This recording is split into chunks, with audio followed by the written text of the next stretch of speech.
हमारे साथ केंद्रीय मंत्री चिराग पासवान जी। आज जो प्रधानमंत्री का मार्गदर्शन था उससे आप कितने प्रभावित हैं? बहुत ज़्यादा भाई। प्रधानमंत्री जी के अनुभव की तुलना आप किसी से कर ही नहीं सकते। 3 बार एक राज्य के मुख्यमंत्री रहे, तीसरी बार देश के प्रधानमंत्री रहे हैं। ऐसे में उनका मार्गदर्शन हम सब के लिए, मैं तीसरी बार का सांसद हूँ फिर भी उनसे सीखने के लिए इतना कुछ मिलता है। तो सोचिए पहली बार के सांसदों को उनके अनुभव से कितना लाभ मिलेगा।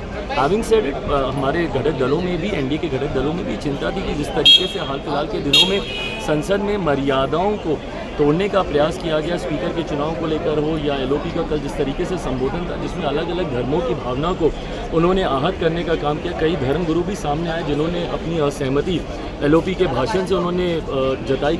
जिस तरीके से हिंदू हिंसक हो, इस बात को कोई बर्दाश्त नहीं कर सकता। और आप बांटने की राजनीति करेंगे ये कहकर कि नहीं मैं बीजेपी के हिंदुओं को कह रहा था, बीजेपी के हिंदू अलग, कांग्रेस के हिंदू अलग, ये नहीं बर्दाश्त किया जा सकता। महादेव की तस्वीर को आपने लहराया, टेबल पर रखा, उसके ऊपर कागज़ कलम आपने ऊपर रखा। इन तमाम चीज़ों ने एक बड़ी आबादी की भावना को ठेस पहुंचाई है जिसको पुनः नहीं बर्दाश्त किया जा सकता।